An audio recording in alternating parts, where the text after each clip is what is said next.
Hello students, মাইথ একাডেমিতে তোমাদের সকলকে স্বাগতম। আমি তোমাদের সোমনাথ স্যার। তো আজকে আমরা যে বিষয় নিয়ে আলোচনা করতে চলেছি নিশ্চয়ই থাম্বনেল দেখে বুঝে গেছো। আজকে কিন্তু ডব্লিউবিটিএ টেস্ট পেপারের আরও একটি পেজ অর্থাৎ পেজ নাম্বার 121 নিয়ে আমি আলোচনা করব। সেখানে 1 থেকে 4 পর্যন্ত সমস্ত কোয়েশ্চেন্স নিয়ে আমি আলোচনা করব। ভিডিওটি তাই প্রথম থেকে শেষ পর্যন্ত দেখবে। আর যদি ভিডিওটি ভালো লেগে থাকে তাহলে অবশ্যই ভিডিওটিকে লাইক এবং তোমার বন্ধুদের মধ্যে শেয়ার করে দিও। আর যদি চ্যানেলে নতুন হও তাহলে চ্যানেলটিকে সাবস্ক্রাইব করে রেখো এবং তার পাশে থাকা বেল আইকনটি ক্লিক করে রেখো, যাতে যখনই ভিডিও আপলোড করব তোমাদের কাছে সেই নোটিফিকেশনটি চলে যাবে। একটা খুশির খবর জানানোর আছে, সেটা হচ্ছে এই ডব্লিউবিটিএ ম্যাথ আর এবিটিএ ম্যাথের সলিউশন দেওয়ার পাশাপাশি তোমাদের কিন্তু এবার থেকে ডব্লিউবিটিএ টেস্ট পেপারের স্পেশালি আমরা কিন্তু ফিজিক্যাল সায়েন্সের ম্যাথামেটিক্যাল প্রবলেমের ওপর সিরিজ তৈরি করব। তো সেটা 1-2 দিনের মধ্যেই শুরু হয়ে যাবে। তো অবশ্যই তোমরা চ্যানেলটিকে সাবস্ক্রাইব করে রাখো, যাতে সবার আগে নোটিফিকেশনটা তোমাদের সামনেই চলে যায়, তোমাদের কাছে চলে যায়। তো চলো দেরি না করে আমরা শুরু করি আজকের সেশনটা। তো ফার্স্ট কোয়েশ্চেন, এটা হচ্ছে নর্থ 24 পরগনা ডিস্ট্রিক্টের কোয়েশ্চেন। তো ফার্স্ট কোয়েশ্চেনটা কি বলেছে? বলেছে 1 টাকার 1 মাসের সুদ হচ্ছে 1 পয়সা হলে বার্ষিক সরল সুদের হার কত হবে? খুবই সহজ, খুবই সহজ। এখানে হচ্ছে দেখো 1 মাসের সুদ কত, আমাকে 12 মাসের রেসপেক্টে বের করতে হবে। 1 পয়সা, খুব ভালো কথা, 1 পয়সা। তাহলে 12 মাসের সুদ কত? 12 মাসের সুদ হচ্ছে 12 পয়সা। ওকে, তাহলে 12 পয়সা যদি হয় টাকাতে কনভার্ট করলে 12/100 এত টাকা আমরা পেয়ে গেলাম। তাহলে সুতরাং শতকরা শতকরা সুদের হার কত হবে? সুদের হার কত হবে? সেটা হচ্ছে 12/100। এটা হচ্ছে সুদ ছিল কত টাকার উপর? 1 টাকার উপর ইন্টু 100। কাটাকুটি করলে আমরা 12% পেয়ে যাচ্ছি। তাহলে third option is the right answer. তারপরে বলছে যদি alpha minus 4x² plus 2x plus 1 equals to 0 সমীকরণের একটি বীজ যদি 1 হয় তাহলে আলফার মান কত হবে? খুবই সহজ। এখানে বিষয়টা কি হচ্ছে না, বীজ বলে দিয়েছে মানে এক্স এর ভ্যালু বলে দিয়েছে। Alpha minus 4 into 1² plus 2 into 1 plus 1 equals to 0। তাহলে alpha minus 4 plus 2 plus 1 equals to 0। সেখান থেকে হচ্ছে আলফা মাইনাস 1 ইকুয়ালস টু 0। তাহলে সেখান থেকে আলফা ইজ ইকুয়াল টু 1 হয়ে যাচ্ছে। তাহলে first option is the right answer. একটু তাড়াতাড়ি করছি স্টুডেন্ট, কিছু মনে করো না। 3 নম্বরের কোয়েশ্চেন্সটা কি বলছে? 3 নম্বরের কোয়েশ্চেন্সটা বলছে এবিসিডি একটি বৃত্তস্থ ট্রাপিজিয়াম যার এবি প্যারালাল টু ডিসি এবং ABC is equal two 75 degree হলে বিসিডি এর ভ্যালু কত হবে? একটা আমি বৃত্ত অঙ্কন করলাম, সেখানে এ বি একটা বাহু টানলাম, এ এটা বি, এবার এটা হচ্ছে সি পাবো, এটা হচ্ছে ডি পাবো। ঠিক আছে, এবার একটা ট্রাপিজিয়াম তৈরি করি। এইরকম একটা ট্রাপিজিয়াম তৈরি হয়ে গেল। এই যেখানে এই বাহুটা আর এই বাহুটা পরস্পর সমান্তরালে রয়েছে, তাহলে এখান থেকে আমি একটা টেনে দিই, বাহু টেনে দিই। তাহলে এখানে কি বলছে? এবিসি, এবিসি কত বলে দিয়েছে? এবিসি বলে দিয়েছে 75 ডিগ্রি। তাহলে বিসিডি কত? মানে এই অ্যাঙ্গেলটা বের করতে বলেছে। তাহলে ফার্স্ট অফ অল অর্ধবৃত্তস্থ কোণ সমকোণ হয় এটুকু বুঝতে পেরেছি, কারণ এই বাহুটা ডেফিনেটলি এই বৃত্তের কিন্তু ব্যাস। তাহলে এইটা হয়ে গেল 90 ডিগ্রি।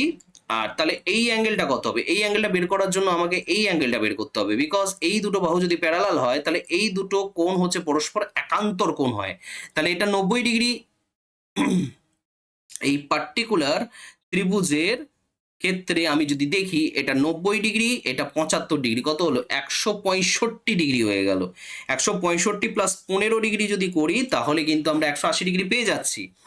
তাহলে এটা 15 ডিগ্রি হলে এটাও কিন্তু 15 ডিগ্রি হবে। তার মানে টোটাল কত অ্যাঙ্গেল হচ্ছে? 15 ডিগ্রি প্লাস 90 ডিগ্রি। সেখান থেকে আমরা পেলাম হচ্ছে 105 ডিগ্রি। ওকে, তাহলে এর পরের কোয়েশ্চেন্সটা কি হচ্ছে চলো আমরা দেখে নিই। আলফা যেটা কিনা 0 ডিগ্রির থেকে ছোট, কি 0 ডিগ্রির থেকে বড় কিন্তু 90 ডিগ্রির থেকে ছোট হলে তাহলে sec square alpha plus cos square আলফার সর্বনিম্ন মান কত হবে? তো 2 হবে, এটা তো আমরা জানি সবাই। তারপরে যদি একটি শঙ্কুর ব্যাসার্ধ এবং উচ্চতা দ্বিগুণ করা হয় তাহলে তাদের আয়তন পূর্বের আয়তনের কি হয়ে যাবে? দেখো এটা করে দেখাই, হবে তো 8 গুণ উত্তর, কিন্তু তবুও করে দেখাই। দেখো আর আগে ছিল আর, তারপরে আর এইচ ছিল হচ্ছে তোমার উচ্চতা, এখন আর হয়ে গেল 2r আর এইচটাও কিন্তু 2h এ কনভার্ট হয়ে গেল। এইখানে কি হচ্ছে? আয়তনটা কি হয়ে যাবে? আয়তনটা দেখো, আয়তনটা যেটা হবে 1/3, যেহেতু শঙ্কু বলেছে 1/3 পাই ইন্টু আর স্কোয়ার এইচ ছিল, আর এখন 1/3 pi into 2r square into 2h। এবার এখান থেকে সলভ করলে আমরা 2 দুগুণে 4, 4 দুগুণে 8, 8 ইন্টু 1/3 পাই ইন্টু আর স্কোয়ার এইচ। তাহলে একটা জিনিস লক্ষ্য করো, আগে যে আয়তনটা ছিল সেই আয়তনের 8 গুণ হয়ে যাচ্ছে এখনকার আয়তন। তাহলে এইটা হচ্ছে আনসার।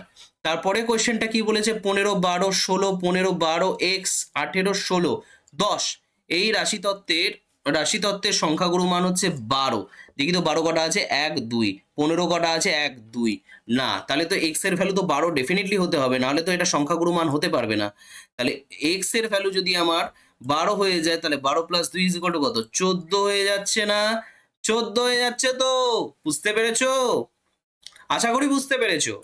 খুবই সহজ কোয়েশ্চেন্স গুলো, খুবই সহজ। একটু ভালো করে প্র্যাকটিস করলে তোমরা সবাই কিন্তু এই কোয়েশ্চেন্স এর আনসার দিতে পারবে। বলছে যদি চারটে সংখ্যা x 3x 3y এইগুলো হচ্ছে সমানুপাতে থাকলে y এর ভ্যালু কত হবে? তাহলে দেখো, খুব ভালো প্রশ্ন, ক্রমিক বলেনি কিন্তু, জাস্ট বলেছে সমানুপাত রয়েছে x 3x 3, y। তাহলে নিশ্চয়ই x/3x ইকুয়ালস টু আমরা লিখতে পারি 3/y।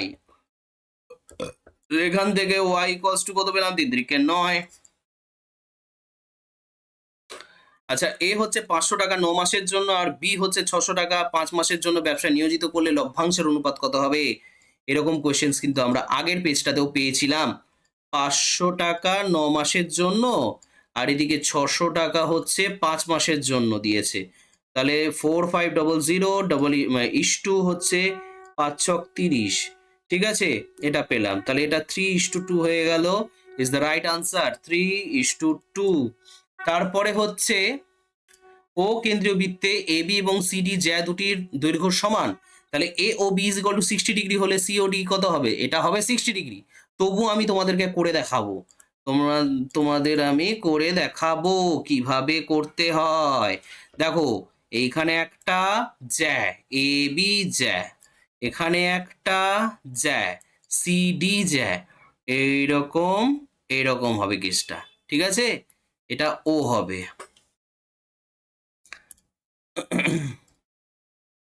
এটা হয়ে যাচ্ছে কত, 60 ডিগ্রি। আচ্ছা, প্রথম কথা হচ্ছে এই যে ত্রিভুজটা রয়েছে এ ও বি, যে ত্রিভুজটা রয়েছে, ত্রিভুজ এ ও বি কিন্তু সর্বসম ত্রিভুজ সিওডি। জানো কেন বলো তো? এইখানে এর এই বাহুটার সাথে O B is equal to O C, আবার O A is equal to কিন্তু ও ডি। কেন? একই বৃত্তের ব্যাসার্ধ সব, তাহলে দুটো বাহু মিলে গেল। আর লাস্ট আরেকটা দেখো, সেটা প্রশ্নেই বলে দিয়েছে যে A B is equal to CD, ঠিক আছে? তাহলে এস এস এস সর্বসমতা নিয়ম অনুযায়ী এরা কিন্তু এস এস এস সর্বসমতা নিয়ম অনুযায়ী কিন্তু এরা একে অপরের সাথে সর্বসম। সেই জন্য এইটা হচ্ছে 60 ডিগ্রি হলে এইটাও 60 ডিগ্রি হবে। তাহলে আনসার কি হচ্ছে, 60 ডিগ্রি। 60 degree answer. এটা কি হবে, 4 4 হচ্ছে 4/sec² theta plus 1 pass cot square theta plus 3 sin square theta. তাহলে 4, এটা হয়ে গেল cos square theta plus 1/cosec square theta plus হচ্ছে 3 sin স্কোয়ার থিটা। এখান থেকে আমরা কি করলাম, 4 cos স্কোয়ার থিটা প্লাস এটা sin square theta plus 3 sin square theta. এবার এটাকে সলভ করলে তোমার আনসার কিন্তু 4 চলে আসবে। আর আমি সলভ করতে চাইছি না এখানে। একটি নীরের অর্ধগোলকের তলের সংখ্যা কটি? আরে ভাই, একটি গোলকের তলের সংখ্যা কটি হতে পারে? একটি অর্ধগোলকের দুটো হতে পারে, একটা সমতল যেটা নিচে হচ্ছে বৃত্তাকার প্রকৃতির হয়, আর হচ্ছে বক্রতল ওপরে। আচ্ছা, তারপরে বলছে দেখো, এক আই ইজ ইকুয়াল টু 1 থেকে 10 পর্যন্ত রয়েছে, 10i/100 এর মান কত হবে? 10i/100 এর মান কত হওয়া উচিত? ভালো কথা, ভালো প্রশ্ন এটা একটা। তাহলে চলো করে ফেলি। তাহলে এটাকে আমি ডাইরেক্ট সাজানোর চেষ্টা করব। দেখো, প্রথম কথা হচ্ছে 10/11 এর কোনো ভ্যারিয়েশন নেই, এটা এরকমই থাকবে, শুধু আই এর ভ্যালুটা চেঞ্জ হবে। তাহলে 10/11 ইন্টু 1 থেকে 1 2 3 4 plus dot dot dot dot হবে হচ্ছে 10 পর্যন্ত। ক্যালকুলেট করলে আমরা কি পাবো? 10/11 ইন্টু, আচ্ছা 1 থেকে 10 পর্যন্ত যোগ করলে কত হচ্ছে? আচ্ছা প্রথম এন নাম্বার অফ ন্যাচারাল নাম্বারের সাম কত হয়? N into N plus one divided by two না? এন মানে কত? এন মানে 10 আছে, N N into N plus one divided by two, এই হচ্ছে ফর্মুলা। তারপরে কি হবে? তারপর নেক্সট কাজ কি? নেক্সট কাজ হচ্ছে এই যে, যা বাবা জায়গাই তো নেই, ঠিক আছে আমি এখানে করে দিই। তাহলে এখান থেকে 10/11 পাচ্ছি ইন্টু 10 ইন্টু, এটা হয়ে গেল 11/2, 11 কেটে দাও, 2 এর সাথে এটা কেটে দাও 5, তাহলে কত হলো গো? 50 হয়ে গেল না? 50 হয়ে যাবে তো, সিম্পল। এইবারে 4 কোয়েশ্চেন্স কিন্তু স্টার্ট করলাম। বলছে দুজনের একটি অংশীদারি ব্যবসায় মোট লাভ হচ্ছে 1,500 টাকা হয়েছে, রাজীবের মূলধন হচ্ছে 6,000 টাকা এবং লাভ হচ্ছে 900 টাকা। লাভ হচ্ছে 900 টাকা হলে রোহনের মূলধন কত হবে? একদম সোজা, এটা আমাকে ঘুরিয়ে কানটা ধরতে হবে। আচ্ছা, রাজীবের মূলধন কত? 900 টাকা। আর তাহলে রোহনের মূলধন কত হচ্ছে? টোটাল হচ্ছে 1,500 টাকা, তাহলে এটা নিশ্চয়ই 600 টাকা হবে। তাহলে সেখান থেকে আমরা 3 ত্রিকে 9, 3 দুগুণে 6, 3:2, ঠিক আছে। আচ্ছা, তাহলে মূলধন হিসাবে দেখতে গেলে রাজীবের মূলধন কত? রাজীবের মূলধন হচ্ছে 6,000 টাকা। খুব ভালো কথা। তাহলে এখন কথা হচ্ছে রাজীবের মূলধন হচ্ছে 6,000 টাকা, আর রোহনের মূলধন কত? X টাকা, সেটা ইজ ইকুয়াল টু 3/2। সেখান থেকে আমরা কিন্তু দেখো, এটা হচ্ছে লভ্যাংশের অনুপাত, আবার এটা কিন্তু মূলধন অনুপাত, ঠিক আছে।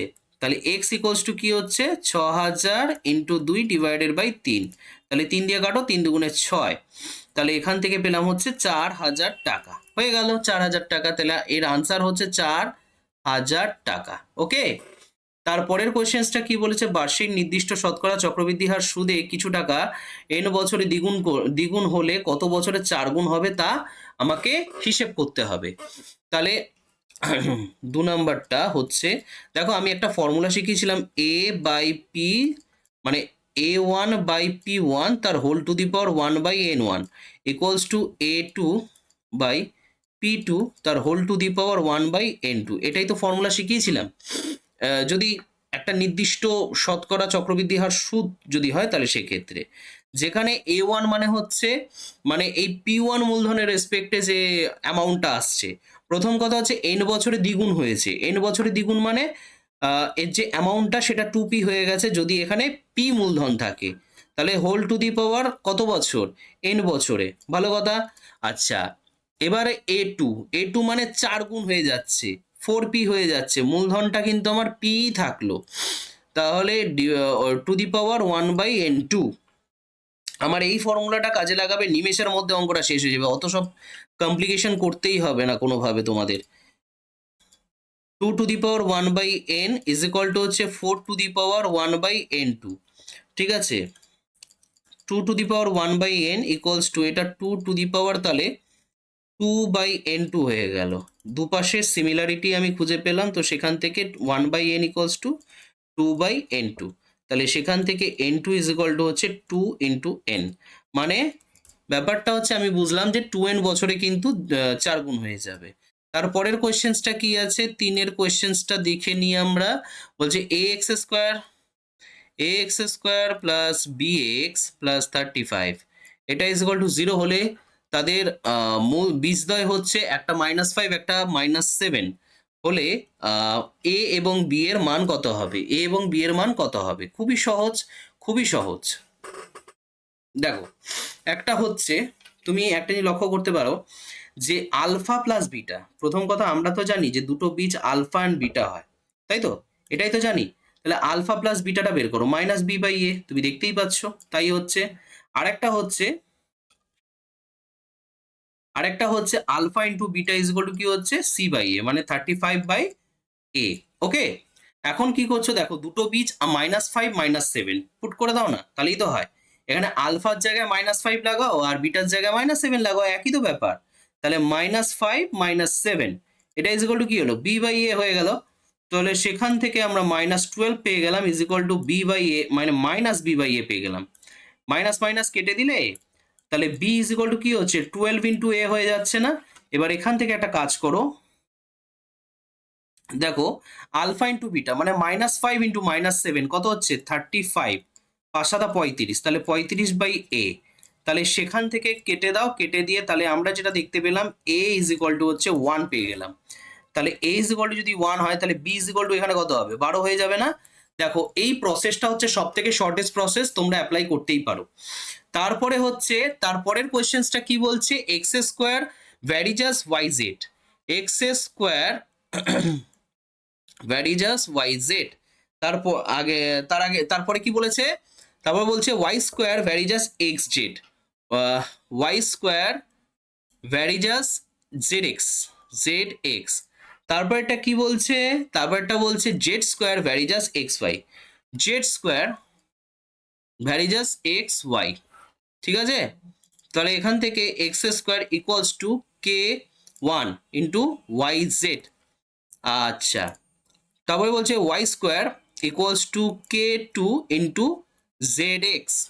তারপরে এটা বলছে Z square is equal to K 3 into X Y. তাহলে আমায় কি বের করতে বলেছে, বলছে ভেদ ধ্রুবক তিনটির গুণফল। এই যে এখানে যে k1 k2 k3 আছে না, তিনটেই হচ্ছে ভেদ ধ্রুবককে ইন্ডিকেট করছে। তাহলে সুতরাং আমি একটা কাজ করি, X square into Y square করি ইন্টু জেড স্কোয়ার করি। সেটা করলে কি হবে, k1 k2 k3, আমি একবারে সাজাচ্ছি, এখান থেকে একটা ওয়াই, এখান থেকে একটা ওয়াই, ওয়াই স্কোয়ার পেয়ে গেলাম, এক্স স্কোয়ারও পেয়ে গেলাম, জেড স্কোয়ারও পেয়ে গেলাম। কাটাকুটি যদি করো তাহলে k1 k2 আর k3, এটা ইজ ইকুয়াল টু কি পাচ্ছ, 1 পেয়ে যাচ্ছ। ক্লিয়ার, বোঝা গেল, সম্পূর্ণটা বোঝা গেল। তাহলে আমাকে এটাই বের করতে বলেছে। তাহলে তারপরে কি পাচ্ছি আমরা, আচ্ছা 5-এর কোয়েশ্চেন্সটা কি বলেছে, ও কেন্দ্রীয় বৃত্তের ওপর এ বি সি তিনটে বিন্দু এমন ভাবে অবস্থিত যে এ ও সি বি একটি সামান্তরিক। দাঁড়াও একটা ছবিটা আঁকি। ছবিটা বলতে চাইছে যেটা, এটা হচ্ছে ধরো একটা বৃত্ত। এবারে এবিসি এমন ভাবে অবস্থান করছে,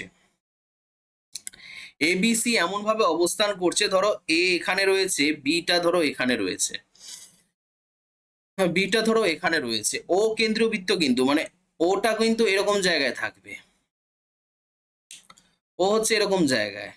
তার মানে বিষয়টা কি হচ্ছে, ধরো এটা এরকম একটা জায়গায় রয়েছে, এটা ধরো বি রয়েছে, এ ও বি সি এরকম একটা কিছু রয়েছে, তাই না? তাহলে একটা কাজ করি, একটু ছবিতে একটু প্রবলেম হতে পারে। সেটা হচ্ছে ও এ ও, এ ও, তারপরে হচ্ছে সি, তারপরে হচ্ছে বি, এরকম। তাহলে ছবিটাতে আমরা যেটা বুঝলাম বিষয়টা হচ্ছে ঠিক এরকম হচ্ছে,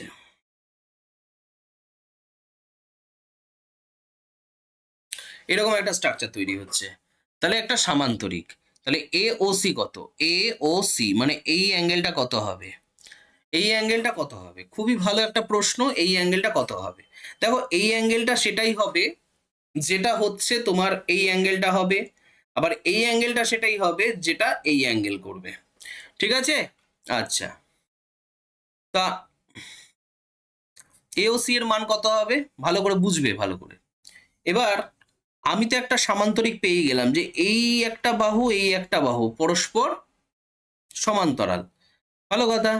আচ্ছা এই একটা বাহু এই একটা বাহু পরস্পর সমান্তরাল। এবার একটা জিনিস লক্ষ্য করো, দেখো এই যে তোমার ও সি আর ও এ দেখতে পাচ্ছ, এই দুটো বাহু, এই দুটো বাহু কিন্তু একই বৃত্তের দুটো ব্যাসার্ধ। তাহলে হিসেব মতো দেখো এইটা, এই বাহুটা কিন্তু এই বাহুর সমান্তরাল হয়, তার মানে এই বাহুটা এই বাহুটা পরস্পর সমানও আছে এখানে, সামান্তরিক তো, অপোজিট বাহুগুলো সমান এবং সমান্তরাল হয়। আবার এই দুটো বাহু কিন্তু সমান্তরাল এবং সমান, তার মানে বিষয়টা কি হচ্ছে, এটা একটা রম্বসের আকার স্ট্রাকচার তৈরি করছে, রম্বসের স্ট্রাকচার তৈরি করছে, এটা একটা রম্বসের স্ট্রাকচার তৈরি করছে। মানেটা কি, রম্বসের স্ট্রাকচার যদি তৈরি করে তাহলে এই যে অ্যাঙ্গেলটা হবে আচ্ছা, বাই দ্য ওয়ে আরেকটুখানি যদি ভাঙি জিনিসটাকে, এই দুটো যে ডায়াগোনাল আছে এদের মধ্যে অ্যাঙ্গেল কিন্তু 90 ডিগ্রি হবে। Be careful. A O C বের করতে বলেছে, এ ও সি এটা বের করতে বলেছে। তাহলে এই কোণটা যা হবে, এই কোণটা যা হবে, এই কোণটা তাই হবে, এই কোণটাও তাই হবে, তাই তো নাকি? না না না না, সেটা নয়, সেটা ঠিক নয়। এক মিনিট, সমান্তরাল এবং সমান বলে দিয়েছে। উম, এই দুটো বাহু পরস্পর আহ, সমান তো হবে, এই দুটো বাহু পরস্পর সমান হবে। আচ্ছা, এটাকে একটা সামান্তরিক তো তৈরি হচ্ছেই, স্বাভাবিক ব্যাপার। আচ্ছা, একটা সামান্তরিক কি একটা বর্গক্ষেত্র হতে পারে? হতেই পারে, না হওয়ার তো কিছু নেই। একটা সামান্তরিক তো একটা রম্বস যদি হতে পারে, এখানে তো রম্বসের আকার স্ট্রাকচার তৈরি করছে। তাহলে এ ও সি কি হওয়া উচিত? এ ও সি কি হওয়া উচিত, এটা তো আমাকে সবার আগে ভাবতে হবে জিনিসটাকে। ঠিক আছে? আচ্ছা, তাহলে আমরা একটা কাজ করি, আমরা এই চারটে কোণকেই সেম ধরি। চারটে কোণকে সেম ধরে যদি এগোই, তাহলে কিন্তু আমরা দেখব যে এই চারটে কোণের সমষ্টি 180 ডিগ্রি, না 360 ডিগ্রি। তাহলে চারটে কোণের সমষ্টি 360 ডিগ্রি। তাহলে চারটে কোণের মান সেম ধরি, তাহলে 4 × θ হচ্ছে 360 ডিগ্রি। তাহলে সেটা যদি হয় থিটা = 360 বাই 4, ব্যাপারটা হচ্ছে 4 4 যদি 4 9 36, তাহলে 90 ডিগ্রি করে হচ্ছে। স্বাভাবিক ব্যাপার, আবার কিছু না করলেও আমার একই জিনিস বেরোতো 90 ডিগ্রি করে। এটা যদি আমরা বর্গক্ষেত্র ধরি, তবে একদম শিওর কি করে হতে পারছি যে এটা বর্গক্ষেত্রই হবে? এটাও তো ঠিক না। একদম শিওরিটির সাথেও তো এটা বলা যায় না যে এটা বর্গক্ষেত্র হবে। তো দেখো, এখানে একটা জিনিস লক্ষ্য করো, এটা যদি রম্বস হয় তাহলে এই কোণটা কিন্তু 90 ডিগ্রি হওয়া উচিত,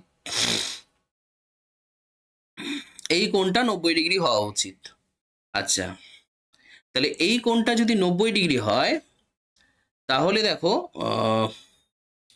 আর কি হচ্ছে, এটাও তো 90 ডিগ্রি হচ্ছে, এইটাও 90, এটাও 90 ডিগ্রি হচ্ছে। আচ্ছা, এই চারটে কোণই তো 90 ডিগ্রি হচ্ছে। উম,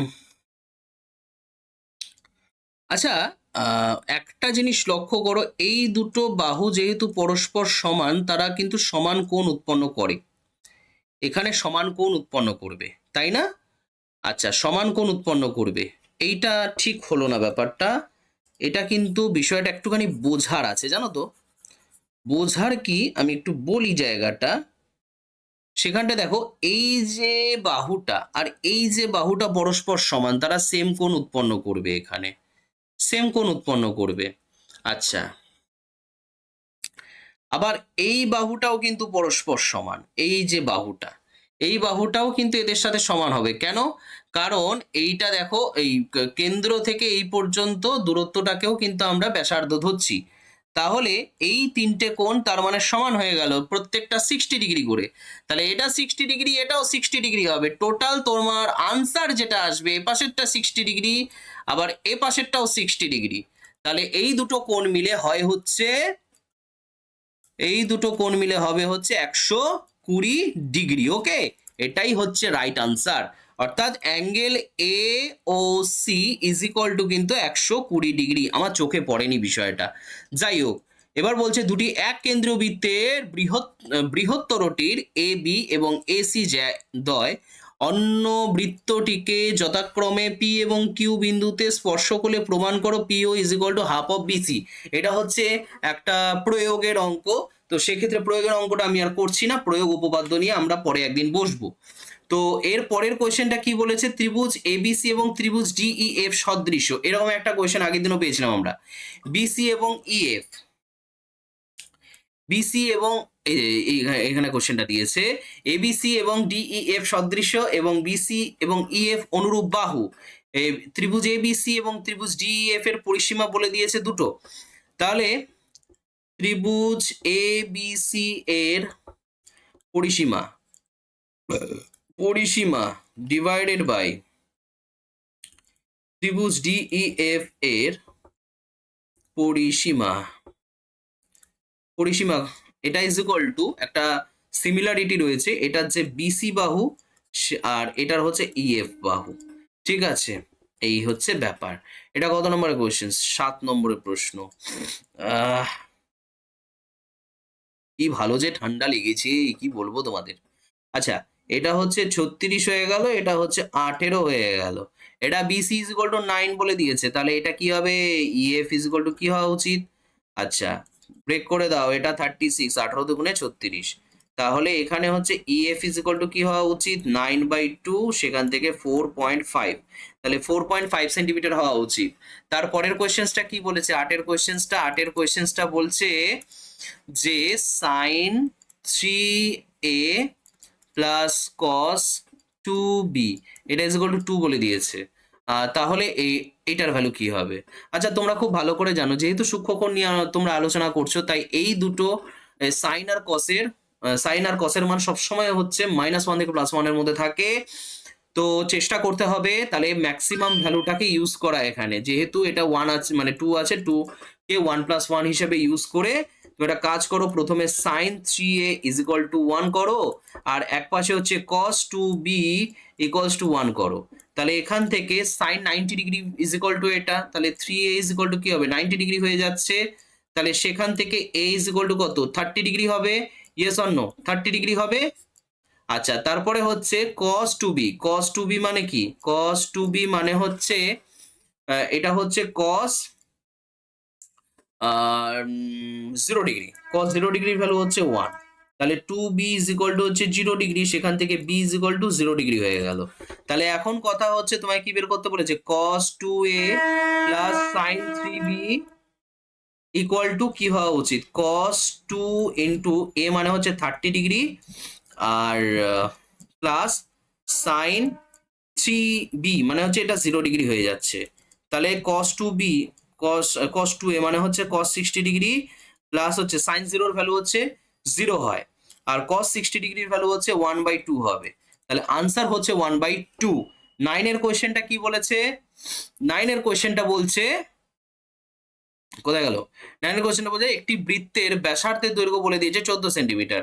ওই বৃত্তের 66 সেন্টিমিটার দৈর্ঘ্যের বৃত্তচাপ দ্বারা ধৃত কেন্দ্রীয় কোণটির বৃত্তীয় মান কত হচ্ছে? এটা একদমই সোজা, একদমই সোজা। সেই ফর্মুলা জানা আছে। Ah S is equal to R into theta, যেখানে থিটা হচ্ছে রেডিয়ান এককে থাকে। আচ্ছা, তাহলে theta is equal to S/R। S দিয়ে দিয়েছে বৃত্তচাপ কত? 66 সেন্টিমিটার, আর বৃত্তের যে ব্যাসার্ধের দৈর্ঘ্য সেটা 14। ঠিক আছে, আমরা রেডিয়ান ইউনিটে রাখতে চাইছি। তাহলে একটা কাজ করি, এটাকে রেডিয়ান ইউনিটে তো রাখতেই হবে ডেফিনেটলি, সেটা নিয়ে কথা না। তাহলে এখানে কি করব আমরা? উপর নিচে 22-এর 7 দিয়ে গুণ ভাগ করে দেব, এরকম রাখি। তাহলে 66/14 ইন্টু 7/22 এরকমই করবে কিন্তু, হ্যাঁ। 22/7কে আমরা পাই ধরে নেব। তাহলে সেখান থেকে আমরা ব্রেক করলে অ্যাকচুয়ালি দেখতে গেলে কিন্তু, শোনো একটা কথা বলি তোমাদের, একটা সিক্রেট কথা বলি, সেটা হচ্ছে 22/7 মানে কিন্তু পাই নয়। 22/7 কিন্তু পাই নয়। পাইয়ের ভ্যালু কিন্তু 3.14, তারপরে ডট ডট ডট অনেক অনেক রকম অনেক ভ্যালু রয়েছে আরো, ঠিক আছে। তো মানে অনেক ডেসিমাল নাম্বার রয়েছে পরে।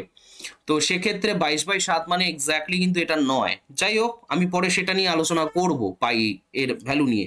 7 দুগুণে 14, 22 দুগুণ 11, 11 দুগুণে 22, 6 11 66, 2 দিয়ে কাটো 3, তাহলে 3/2 ইন্টু পাই, এত রেডিয়ান। বোঝা গেল? 3π/2 রেডিয়ান। 9-এরটা কমপ্লিট। তারপরে 10-এরটা কি বলছে? 10-টা বলছে পরিসংখ্যা বিভাজনের গড় হচ্ছে 8.1। তাহলে FI/XI টা বলে দিয়েছে, এটা বলে দিয়েছে। তাহলে কে এর ভ্যালু কত? এরকম কোশ্চেন আগেও করেছো। Summation of FI/XI divided by summation of FI is equal to যে গড়টা আসছে সেটা। তাহলে সেখান থেকে হচ্ছে তোমার 132 প্লাস 5K ডিভাইডেড বাই 20, এটা ইজ ইকুয়াল টু হচ্ছে 8.1। তাহলে সেখান থেকে হচ্ছে 132 প্লাস হচ্ছে 5K। আচ্ছা, এবারে হচ্ছে 8.1 ইন্টু 20 কাটাকুটি করতে হবে তো। তাহলে 81 দুগুণে কত হচ্ছে? 2 1 2, 8 দুগুণে 16, 162। তাহলে 5K is equal two 162 minus 132, তার মানে হচ্ছে 30 হচ্ছে, তাই না গো? 30 যদি হয় তাহলে কে ইজ ইকুয়াল টু 5 ছক 30 হবে। তাহলে কে এর ভ্যালু 6 হয়ে যাচ্ছে। তারপরের কোয়েশ্চেনটা কি আছে? আরো দুটো আছে, কোয়েশ্চেন আর শেষ হতে চায় না। আচ্ছা আচ্ছা, তারপরে দেখো একটি নিরের অর্ধগোলকের আয়তন বলে দিয়েছে এত ঘন সেন্টিমিটার হলে গোলকটির ব্যাসের দৈর্ঘ্য কত হবে। একটি নিরের অর্ধগোলকের আয়তন বলে দিয়েছে, তার মানে এটা হচ্ছে 2/3 পাই ইন্টু আর কিউব। অর্ধগোলক বলেছে কিন্তু, পাই ইন্টু আর কিউব, তাই না? 144 পাই হয়ে যাচ্ছে। তাহলে তারপরে কি হবে, এটা দেখো পাই পাই কেটে গেল, তাহলে এখান থেকে আর কিউব ইজ ইকুয়াল টু হচ্ছে 144 ইন্টু 3/2। 2 এর সাথে এটা কাটো, 6 দুগুণে 12, 12 2 24, 24 মানে হচ্ছে 12 দুগুণে 24। আচ্ছা 6 দুগুণে 12, 2 24 নাকি? এই 6 দুগুণে 12 দিয়ে কেন করতে যাব, ওহো, দেখেছো তাড়াহুড়োয় দেরি হয়ে মানে আরো গন্ডগোল হয়ে যায়। 7 দুগুণে 14 আর 2 দুগুণে 4, 72, 72 ইন্টু 3। আচ্ছা এখানে কি হচ্ছে তাহলে, 72 ইন্টু 3, 3 দুগুণে 6, আর এদিকে হচ্ছে 3 সাথে 21, 216। তাহলে এখান থেকে আমরা কি করতে পারি, আর কিউব মানে হচ্ছে 6 এর কিউব, তাহলে সেখান থেকে আমরা আর ইকুয়ালস টু করতে পারি 6। ওকে, তাহলে এটা যদি 6 সেন্টিমিটার হয় তাহলে ব্যাস কত হবে, ব্যাস বের করতে বলেছে। ব্যাস হচ্ছে 12 সেন্টিমিটার হয়ে যাবে, ডাবল হয়ে যাবে। তারপরে হচ্ছে একদম 12, একটি লম্ববৃত্তাকার শঙ্কুর পার্শ্বতলের ক্ষেত্রফল ভূমির ক্ষেত্রফলের √3 গুণ। পার্শ্বতলের ক্ষেত্রফল কি, একটি লম্ববৃত্তাকার শঙ্কুর পার্শ্বতলের ক্ষেত্রফল পাই আর ইন্টু এল, সেটা ইজ ইকুয়াল টু বলছে ভূমিতলের ক্ষেত্রফল মানে পাই আর স্কোয়ার, এর সাথে হচ্ছে তোমার √3 গুণ। ঠিক আছে, তাহলে শঙ্কুটির উচ্চতা এবং ভূমির ব্যাসার্ধের অনুপাত বের করতে হবে।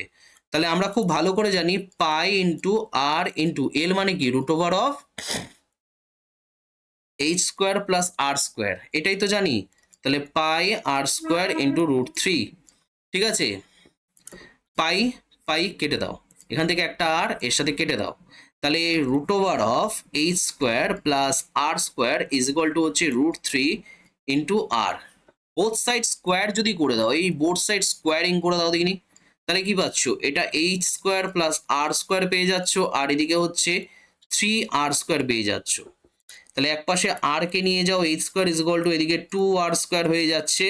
তাহলে এখানে এইচ স্কোয়ার আগে উচ্চতা, নিচে হচ্ছে ব্যাসার্ধ, এটা 2/1 হচ্ছে, সেখান থেকে H divided by R equals to √2/1। তাহলে সেখান থেকে রেশিও কি হচ্ছে, H is to R is equal to √2:1 হয়ে যাচ্ছে। This is the right answer of this question. তাহলে এখানে 1 থেকে 4 পর্যন্ত সমস্ত কোয়েশ্চেন্স কিন্তু আমি তোমাদের সলভ করে দিলাম, সমস্ত কোয়েশ্চেন্স তোমাদের কিন্তু সলভ করে দিলাম। তো এখন কথা হচ্ছে তোমরা কি করবে, এবারে ভিডিওটি কিন্তু প্রথম থেকে শেষ পর্যন্ত দেখবে, আবারও তোমাদেরকে বলা, কারণ এখানে বেশ ভালো ভালো প্রশ্ন কিন্তু রয়েছে, সেই প্রশ্নগুলি তোমাদের কিন্তু সলভ করতে হবে। শুধুমাত্র ভিডিও দেখলে হবে না, ভিডিও দেখার পর তোমাদের নিজেরা যাতে তোমরা টেস্ট পেপারটা সলভ করতে পারো সেরকম ভাবে নিজের ক্যাপাবিলিটি তৈরি করো। আর মাত্র কিন্তু 2 মাস, মানে অবশ্য 2 মাসও বাকি নেই, সেটা নিয়ে কথা না। যাই হোক, ঠিক আছে, চলো ততক্ষণের জন্য ভালো থাকো আর সুস্থ থাকো। এখন শীতকাল পড়েছে, ঠান্ডা গরমের ব্যাপার, তো ভালো থেকো। আর পরের ভিডিওটা দেখি আমি কালকের মধ্যেই আপলোড করে দেবো। চলো ততক্ষণের জন্য টাটা অ্যান্ড গুড নাইট।